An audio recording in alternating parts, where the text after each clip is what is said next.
Hey everyone, I'm Sporanda, I'm Axel Ryman. and welcome to the HellfireComms Let's Play of Metal Gear Rising Revengeance.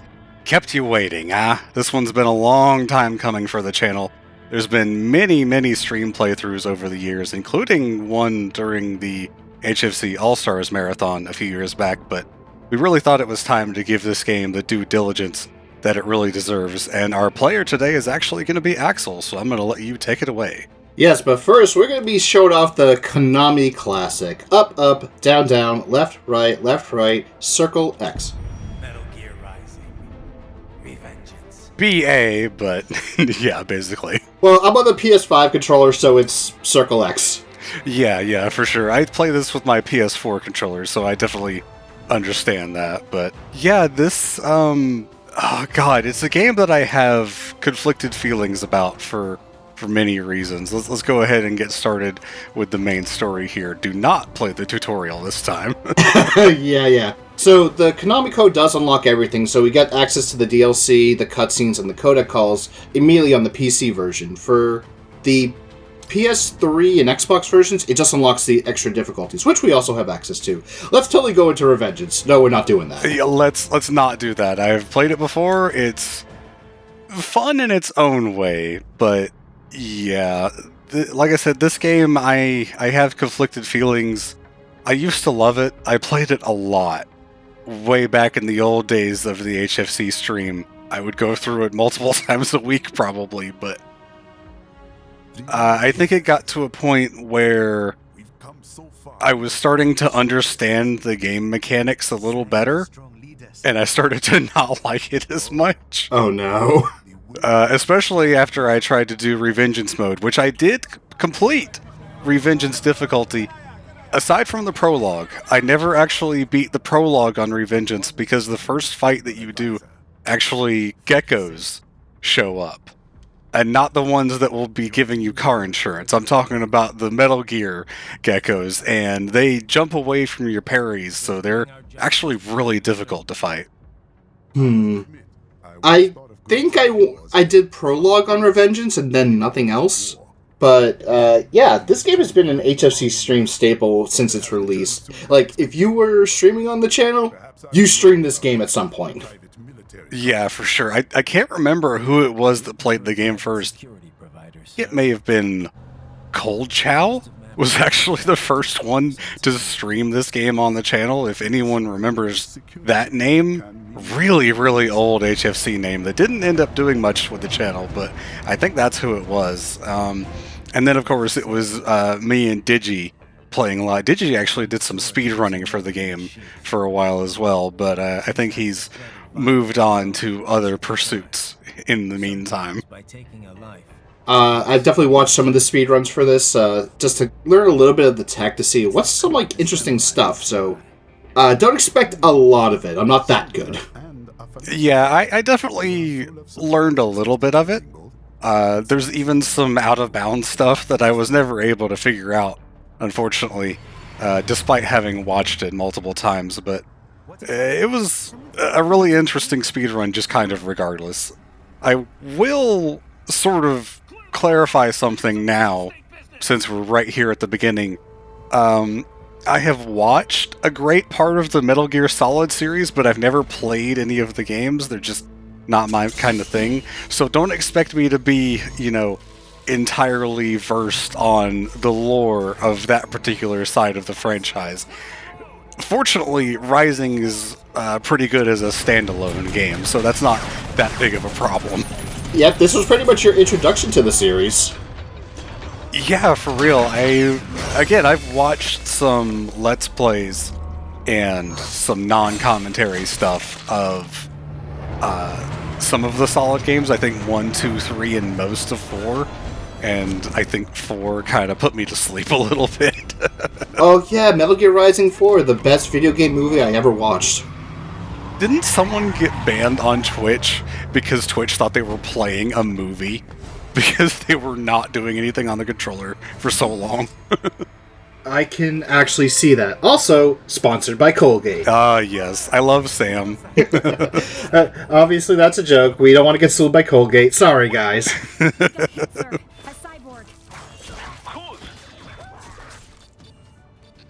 Well, with Metal Gear Delta coming out soon, maybe it can, I don't know, give you a nice little bit of Rising. You know what I'm trying to say. To try it out. Yeah, I mean, maybe. Probably not, if I'm honest.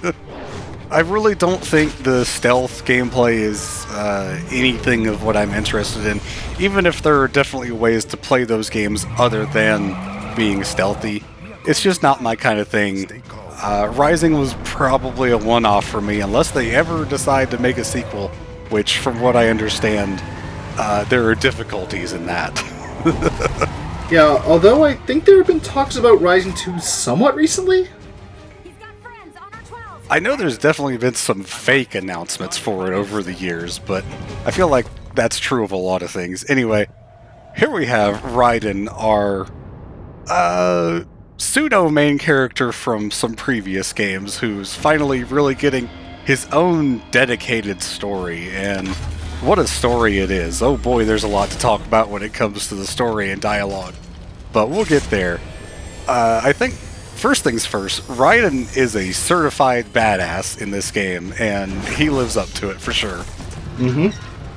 Voiced by Quentin Flynn, who Kingdom Hearts fans may know is the voice of Axel, not me. And, yeah, the other Axel. And Naruto fans may know is the voice of Iruka, Naruto's sensei.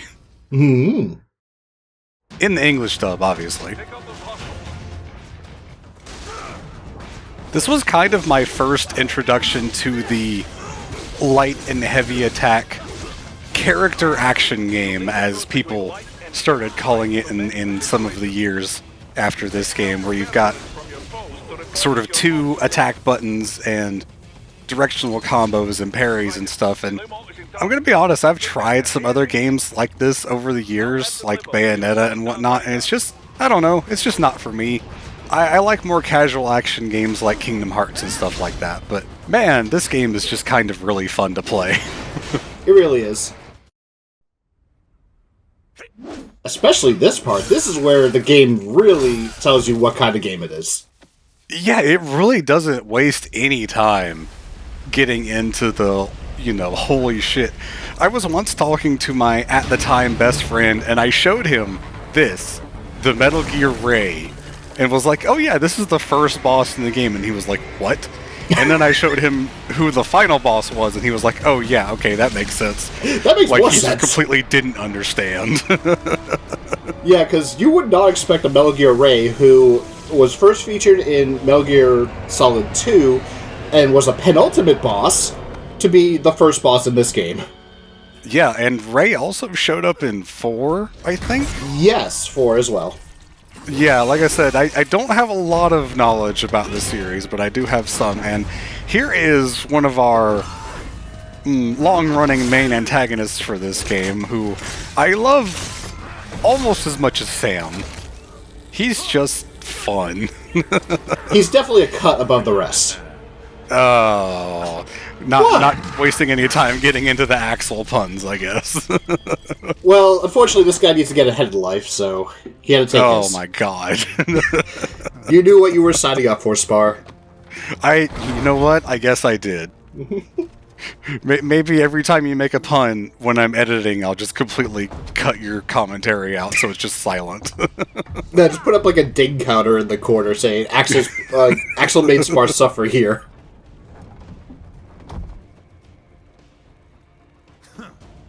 So you're Jack. Oh, I love Crispin Freeman so much. He did a damn good job. Dead. He did a damn good job, and I think, Nothing personal. again, for Naruto fans, I think Crispin Freeman is Itachi Too peaceful. in the English dub, which is nuts, because it's such a different character. Just an entirely different way of speaking from Sundowner here, and it's just wow, the kind of vocal and, intonation range for a person to have to do such a different character. I think, like, one of the best things that a voice actor can do is pretty much have, like, such unique ranges where they can sound like one character and then another character, even though they're completely opposite on, like, the vocal spectrum. Like you mentioned, Itachi and Sundowner. Yeah, Quentin Flynn is one of those voice actors who he kind of sounds the same no matter who he's playing. Crispin Freeman is not one of those. He definitely... I can't say I've heard a lot of his other roles, but just those two, just Sundowner and Itachi, are just big, just huge roles for me personally in my experience. I'm pretty sure everyone knows how big of a Naruto fan I am at this point, but wow, just amazing. This is such a weird way to introduce the game, because you barely had any combat at this point. You've had like one forced fight and then some enemies that you can run past, and you're already getting a boss fight. That's such an interesting way to go, I think. I'll slice this one. Yeah, you don't actually have to slice those parts. It advances even if you don't actually do any blade mode attacks. You just kind of have to trigger the thing and then let it go.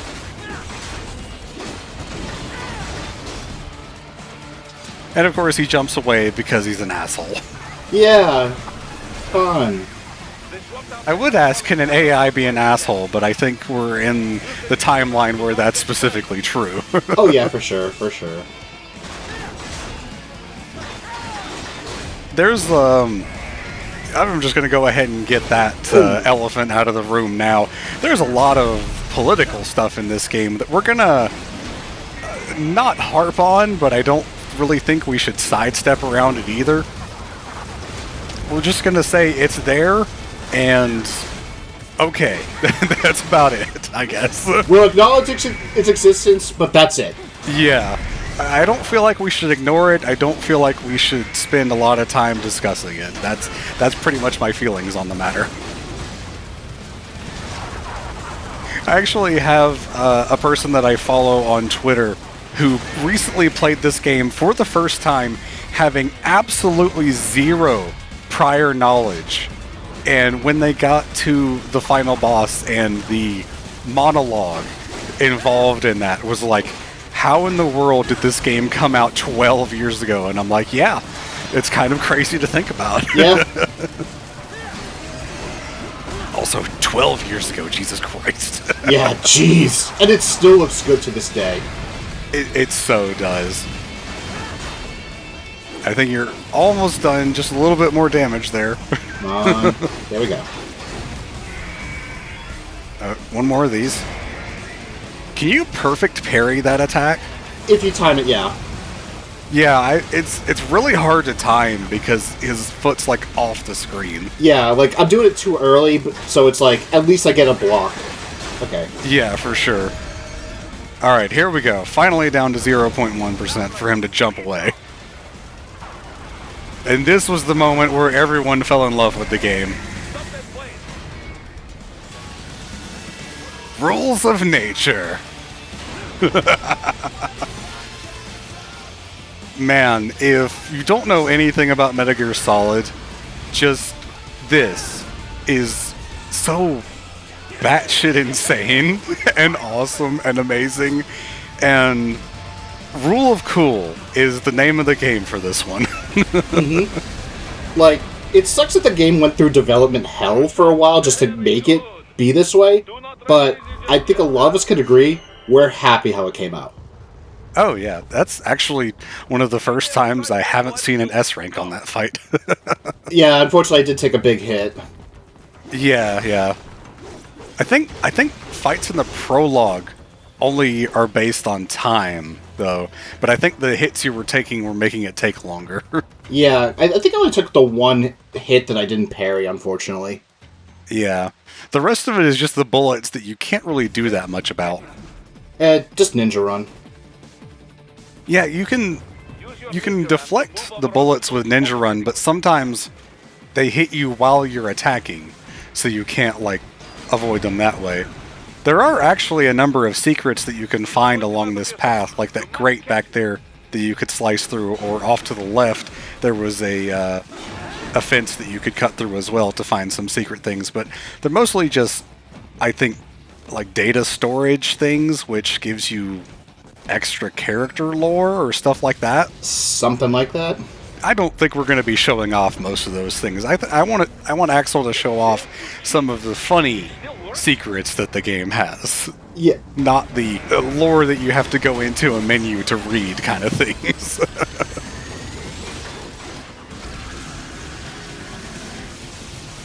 Ooh, nice jumping over that. That's more difficult than it looks. I thought it was easy. You just have to time the jump, like, not really perfect, but kind of close to it. If your timing is off almost at all, then Raiden still gets hit by the laser. Thankfully, you don't have to do all those hits. That's just for, you know, funny. Yeah, I think you do have to cut it once, maybe, for that one to advance, but definitely in the first phase that we did a few minutes ago, you don't actually have to cut those sections at all. And we definitely want to take those turrets out because that stops the bullets that I mentioned previously. Ooh, I think that was almost a parry. That was almost a perfect parry. Yeah, it was very close. Nicely done. He didn't even get to do his, like, second missile attack where they land and you have to cut them for stuff. Mm-hmm. And then you got this little cool sequence. Yep. You can actually make that one go faster, I think, if you repeatedly tap the control stick up. That might be a placebo effect on my part, but I feel like it sort of forces Raiden to keep jumping faster. Mm-hmm. I am going to jinx myself here. Possible first step coming, because this part can one-shot you. It can, but if you stick to the right side the whole way down, you never get hit by anything. Because you can run over that pillar, and this gap up here, you just run straight over it no matter what. And I just jumped over it, so... Yeah. If you stick to the right, you dodge everything and get over all the gaps and all that, so it's really... I've never had any problem with that one. It's sort of the secret to that part of the fight, I guess. Oh, he's so cool, and he knows he's cool, and that's what makes it better. And I made up for the first one with the no damage S rank. Nice! That's actually kind of difficult because of the turret, but yeah, you did well on that one. Mm-hmm. It is a shame, I will admit, that the cutscenes are only 30 FPS. And I don't think there's anything that can be done about that because I'm pretty sure they're pre-rendered. So there's nothing you can really do to update that at this point, unless they re-rendered them, I guess. Or someone modded it. Yeah. I mean, but they still look really, really nice. Mm-hmm. Even in 30 FPS. And I mean, at least the gameplay part is, you know, buttery smooth. Oh, for sure. Depending on, you know, what you're playing on, of course. oh, definitely. Like, even, like, my old PC, like, my super old PC, the game ran really well, for its time. I mean, it is a 2013 game, so... Yeah. And I mean, you could turn down the graphic settings to make it run smoother if that happens to be the case. Mm-hmm. By the way, the whole little, like, jumping thing that I'm doing, that's speedrun tech. Yeah, you actually move a little bit faster than the ninja run by jumping like that. Mm-hmm. So, expect to see it quite a bit, but I will not be doing it at certain points. Right, yeah. Also, in case it wasn't obvious, I feel like we probably should have put this warning up earlier, but there's a lot of blood and gore and violence in this game, so I feel like if you're squeamish for that, you've probably already left, but yeah, you probably want to avoid this playthrough. Things war has done for us. And, let's just say the game has seen a resurgence. Is that going to be, like, the next game? Metal Gear Rising Resurgence? Thanks to, like, people like Maxor on YouTube who's done a completely incorrect summary of the game, but it's become, like, one of the biggest memes ever. Oh, okay. And just like a lot of people like finding out about the game and the content of it, and then it's like, holy crap, this game is so good. Holy crap, what is with all this stuff that's happening? Holy crap, these memes, these political messages, I now understand it all. Give war a chance. I think one of my favorite things involved with this game is actually a series of videos that the Gaming Brit did with both this game and the DMC reboot game, where he actually compared the two games as action games, and based on the ports of the DMC reboot, he actually ended up liking that better because it had a deeper combat system. So, I haven't played the reboot, but having played some of the other DMC games, I've heard the gameplay is good, the story is skip it.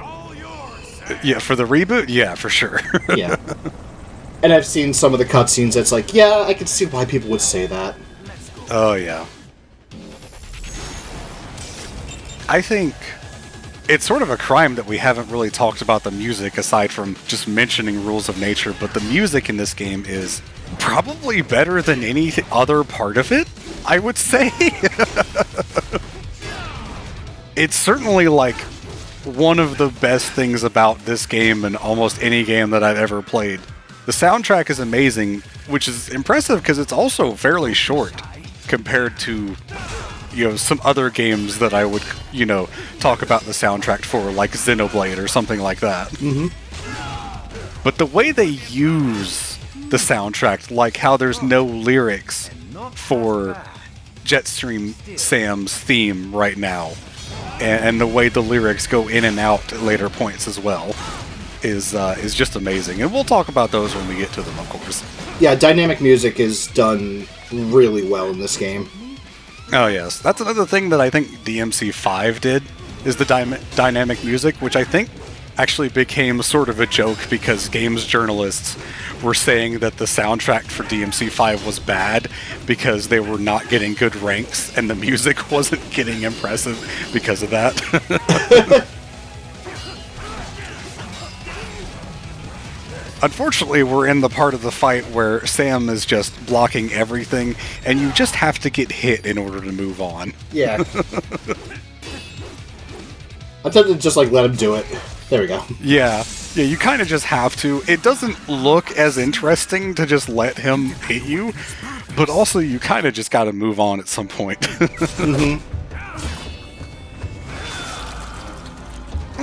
Well, that's not fun. Yeah. It yearns to bathe in the blood of your enemies, but you hold it back. No. I think the speech that Sam gives I've seen reused in some other media, specifically fan fiction involving other series, which isn't too surprising because it's a really good speech. It really is, yeah. Also, just Flaming Sword. Man, this game is just so cool. Like, this game just runs off rule of cool.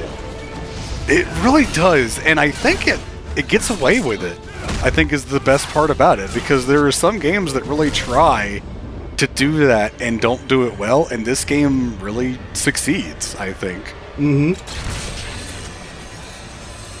By the way, Sam has a new weight loss program to show you. Right there. Raiden just lost 20 pounds. Yep.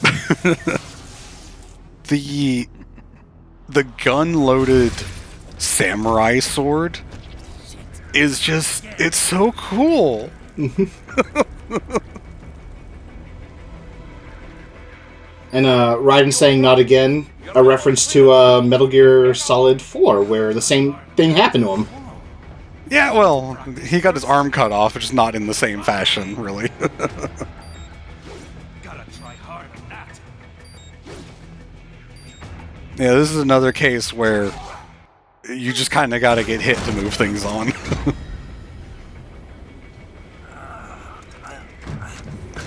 Imagine the guy that's got to clean up all of these bloodstains later. And they'll just get a cyborg to do it.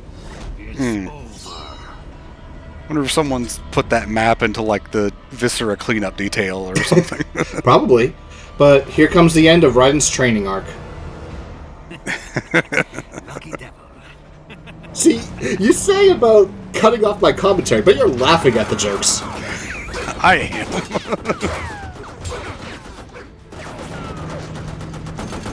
Get to waiting, huh? Yeah, there's the line. Yep. It's one of those lines that's got to be in every Kojima game, or at least every Metal Gear game, I think. At this point, kind of. Yeah.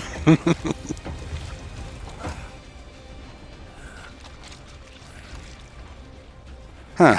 Well, things don't look great for Raiden right now. I'm sure he'll be given a hand soon, though. I forced that one a little too hard. Time for the rocket launch air. Down you go!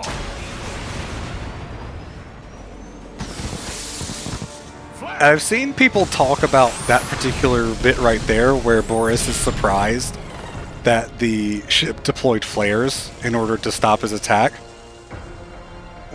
This is happening in such an advanced technological state of the world where flares are not necessary.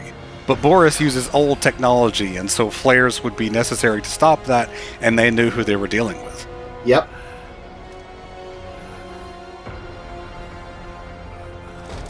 Raiden, unfortunately, your story does get a little bit better from here on out. Hopefully. But now we have our score, which, if you get S ranks, you always get 5,000, but since you got an A rank, I guess you get 4,000. I'll take it. But that's all for the prologue and the first part of Metal Gear Rising: Revengeance. Tune in next time for Chapter 1, Coup d'etat.